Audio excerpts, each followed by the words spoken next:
We are on Chapter 6, Chapter Review. We are starting on number 2.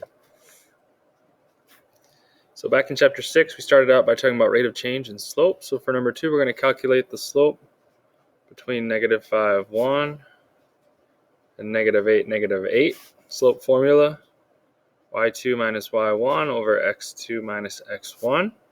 So when you choose your top numbers, it does not matter which order you go. So I'm going to go ahead and just go this direction. If you went the other direction, that's fine. You just have to match the bottom. So subtracting my y's, I'm going to do 1 minus negative 8, which will go plus plus. And on the bottom, I'm going to go negative 5 minus this negative 8, which will go plus plus. So on the top, I've got 9, and on the bottom, I've got 3. And so my final answer here for my slope is just the whole number 3. All right, for number 3, it says find the slope of the line below. You could take these 2 points and run it through the slope formula. That will work. Okay, you can also count boxes since it's on a graph. And so I'm up here at 6. To get all the way down to negative 4, that would be down 10, so minus 10. And I'm going from negative 3 to positive 1. Okay, so that's 4. So my slope is negative 10 over 4, rise over run. I do need to simplify that. Divide those by 2. My slope is negative 5 over 2, down 5 over 2, down 5 over 2. Okay, number 4. Using 2 different pairs of points, show that the slope of the line M below is 2/3. So we're going to run it through the slope formula using 2 different points. They both should come out to 2/3. This line is consistent with its rate of change, so it doesn't matter which 2 points you measure the slope between, it should be 2/3. So we'll start with negative 3, 0, and 0, 2. We're going to subtract our y's on top. I'm going to go this direction. So 2 minus 0, I got to go the same direction. 0 minus negative 3. So I'm going to get 2 on top. This goes plus plus, and that's 3. So that's what we wanted. We got our slope of 2/3. So now I'm going to do it between 0, 2, and my other point that's given, 3, 4. So subtracting my y's, I'm going to go this direction. 4 minus 2, subtracting my x's. 3 minus 0, I get 2 on top, I get 3 on the bottom. Both of them give me the slope of 2/3. Perfect. Okay, number 5. We've got these 2 points. So 3, negative 1, and 5, comma, y. We don't know the y value there. And they're on a line and the slope is 2. So if we go ahead and run the formula, we need to get an answer of 2. So I'm going to go ahead and set up my slope formula going this direction. So subtracting my y's would be the y minus negative 1, which will go plus plus. Same direction, 5 minus 3. So on the bottom, I'm going to get a 2. And on the top, I have y plus 1. Now, this formula needs to produce the given slope. The given slope was 2. So this needs to produce 2. So just thinking about this, reasoning through it, something plus 1 divided by 2 has to give me 2. So if I'm dividing by 2 and my answer gives me 2, that means the top has to come out to a 4. So I go 4 divided by 2 is 2, because this is the slope we have to get. So to produce a 4 on top, y would have to equal 3. Okay, and that's the answer. You could also set it up, y plus 1 equals 4 once you figure that out, and solve it algebraically, so y equals 3.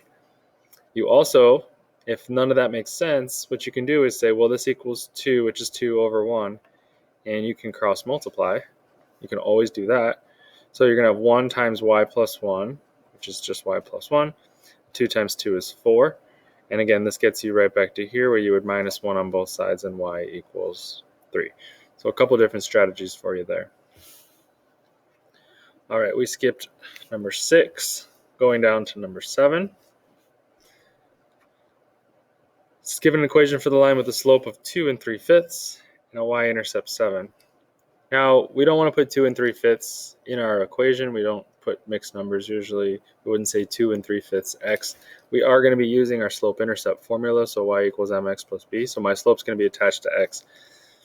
2 3/5 x is not how we traditionally write it. So you can turn this to a decimal, which is what the answer key in the book did. It's 2.6. You just do 3 divided by 5. That's 0.6. So it's 2.6x.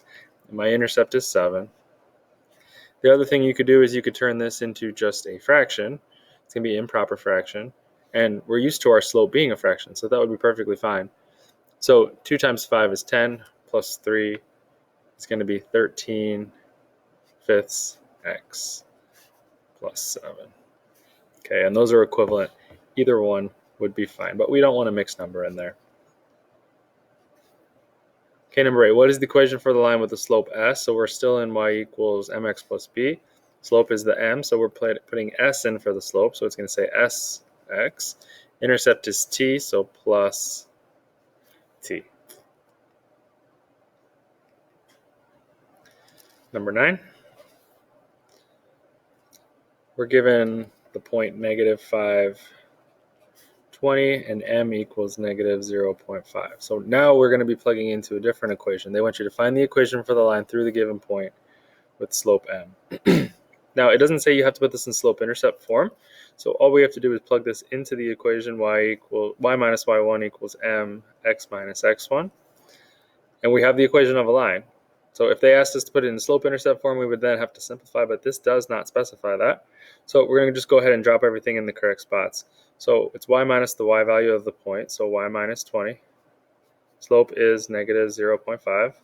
And it's x minus the x value of the point, so x minus -5, which we write as plus 5. And this is the equation of the line. Again, if they ask you to put it into slope-intercept, which is y equals mx plus b, you would distribute, and then you would move the 20 to the other side and get it in y equals form. But it doesn't ask us to do this, so this is the perfect equation for the line. Okay, moving on to number 10. We have the point 18, -16, and we have a slope of 0.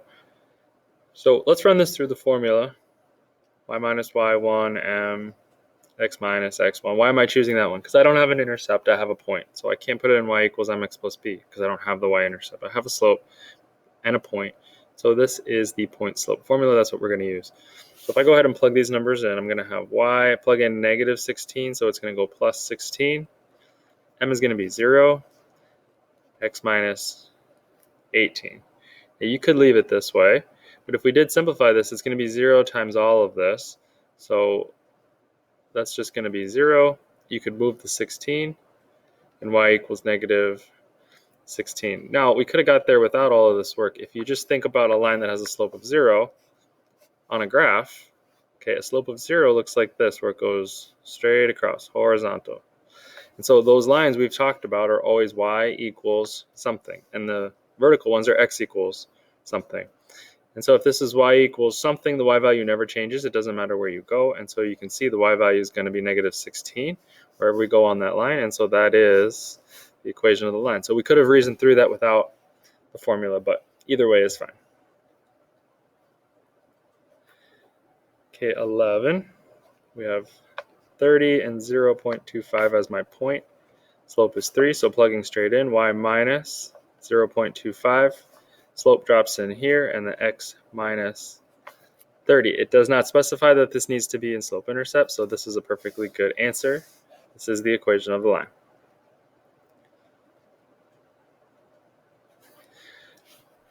Number 12 now. We're going to take the equation of a line through this point with an undefined slope. So going back here, an undefined slope goes straight up and down. We can't measure how fast it's increasing or decreasing. And these equations hit the x-axis, and the y value changes as you run up and down these lines, but the x value does not. So it's always going to be x equals something. And since the x value hits 19 at this point, somewhere else on this it's also going to hit 19 the entire time, and so my equation is just x equals 19. So an undefined slope has a formula of x equals a number, and a slope of 0 has a formula that just says y equals a number. Okay, 13 now. We're going to be given 2 points. So I have 3, 4, and 1, 1. And we're given the task of writing the equation of this. So every equation we've talked about, y equals mx plus b, or my point slope formula, they both have a slope, and we're not given a slope here. So the first thing we have to do is go find it. So again, that formula is y2 minus y1 over x2 minus x1. So we're going to subtract our y's on top, so 4 minus 1. Subtract our x's on the bottom, 3 minus 1. So we're going to get 3 over 2. Now we're going to go ahead and plug into our point slope formula. We don't have our intercept right now, but we do have points, so we can plug into this now that we have a slope. So it's y minus. Now you can use either one of these points. You need to be consistent though. The x and y both need to come from the same point. So just to make life easy, I'm going to use the 1, 1. So I'm going to plug 1 in for y. Slope is 3 over 2. And then I'm going to plug the other one in for x. That's perfectly fine. Now you could have also written it with the other point. So y minus, or y value of 4. Same slope. X minus 3. Both of these are good answers. It just says find an equation of the line. So these are both equations of the line. If they asked you to put it into slope-intercept, that's y equals mx plus b. We would simplify these, and both of these would simplify to the same thing. They both would come out exactly the same if you put them in y equals mx plus b form. Okay, and 14.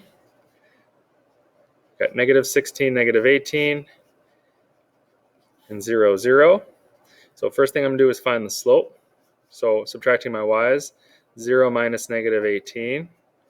Subtracting my x's, 0 minus negative 16 goes plus plus.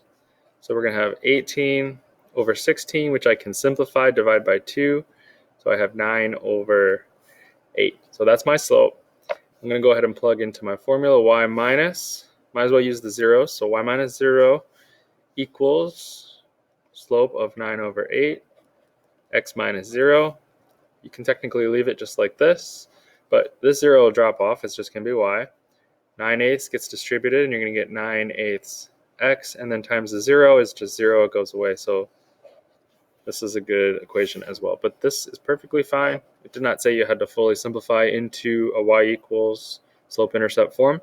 So this is good.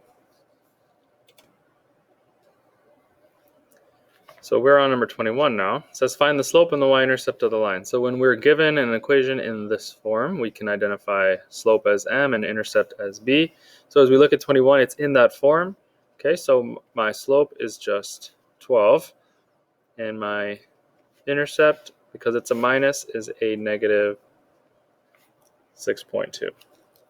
And that's it. If it's already in that form, we're good to go. Now on 22, we are not in that form right now, y equals mx plus b. So the first thing we have to do is get it there before we can start determining what the slope and intercept is. So it's negative 6y equals. These cannot be combined, so you leave them separate. I'm going to go ahead and put the x up front, so it's in this nice format here. I'm going to divide by negative 6 all the way across the board. And when I do so, y is now by itself, so this will be in y equals mx plus b form. These two negatives cancel to make a positive. 3 over 6, be careful, is not 2. This would simplify down to 1/2. And over here, that's a positive and a negative, so we're going to get a negative. And this simplifies down to 1/3. So to answer the question, m equals, my slope is 1/2, and b equals, my intercept is negative 1/3. 23, I have x plus y equals 0. So I want to get this one into proper form. I need to minus the x and get it on this side.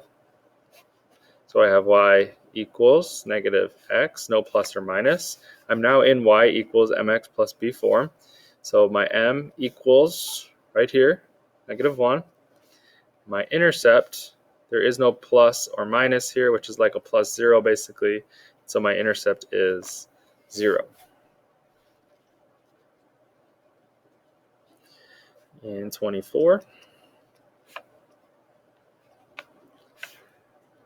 Got to get y by itself, so I want to move everything away from the y, even though it's on the right side, and we tend to always want to go push things to the right side, but We're going to leave y over here. I'm going to minus 500.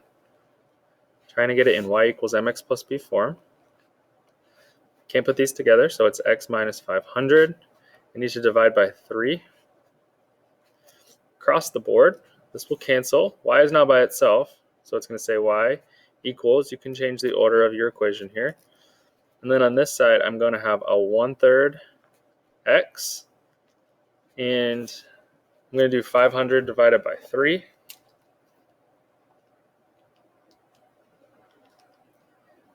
Which comes out to 166.6 repeated. That is going to be your intercept. And so my slope is 1/3, and my intercept is negative 166. We know 0.6 repeated is 2/3, so you could write it that way, or you could put the 0.6 repeated. Either way is fine there.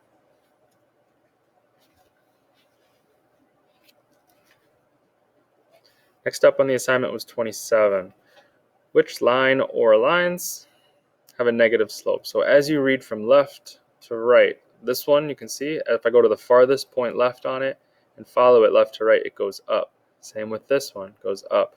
But if I find the farthest left point on letter U and follow it to the right, it does go down and decrease. That's a negative slope. So for 27, U represents a negative slope. Which lines have a positive slope? For 28, that would be the other two. They're both increasing at a different rate. Their slope is different, but they're both positive.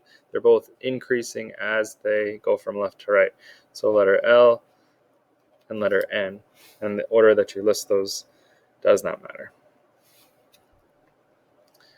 29. What is the slope of the line with the equation y equals 5? So one of these special equations, if it's just x equals or y equals, I always like to think of it on a graph before I answer the question. If it's y equals 5, it means it hits the y-axis at 5, and it never leaves it. So the x values change, but no matter where I go on this, the y value is still 5. And so this line does not go up or down, so I can measure the slope. The slope here is 0. 30. What's true about the slope of the line with x equals 2? So that's going to hit the x-axis at 2, and everywhere I go on that line, the x value will remain 2. So the y value increases, the y value decreases, but the x value is still 2. It doesn't move to the right or to the left. It's always on x equals 2. Okay, so in that case, I cannot measure the slope. It goes straight up and down. This is an undefined slope.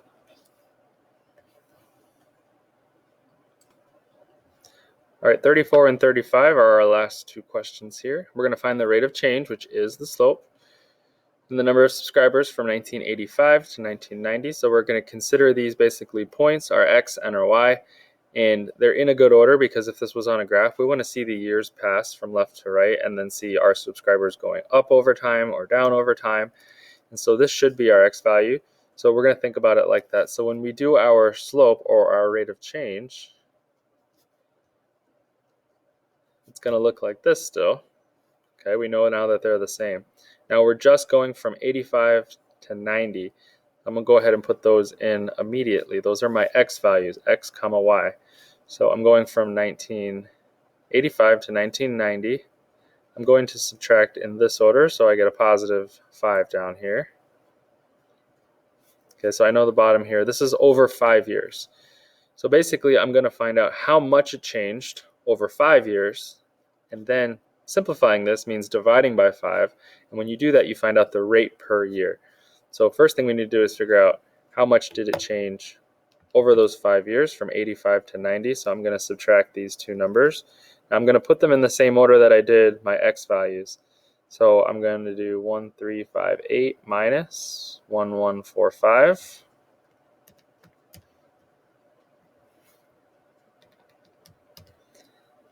And it's 213. Now let's say you got those in the wrong order. You could always look here and say, did it increase? Well, that would be a positive rate of change. And if it decreased, we should be expressing it as a negative number. So even if you got some things mixed up in the order that you placed them in your formula, you should be able, in the end, to give it the correct positive or negative value because it's either going up or down. So the subscribers went up. This should be a positive. Now it's 213 over 5, so we're going to actually divide 213 by 5. And that gets us 42.6. And let's put a label on that. What does that represent? So it changed by 213 subscribers over 5 years. That's a rate of 42.6 subscribers per year. Okay, so obviously it didn't change exactly by this much every year, but over 5 years, this was the average, or the rate of change. So 35. Now we're going to do the exact same thing, but from 2000 to 2005. So that means I'm going to take 2005 minus 2000 on the bottom and go find those numbers. It's 2023 for 2005 and 1886 for the year 2000. So again, this is still over the course of 5 years. I need to find out what was the actual total amount of change over those 5 years. Subtracting, that's 137.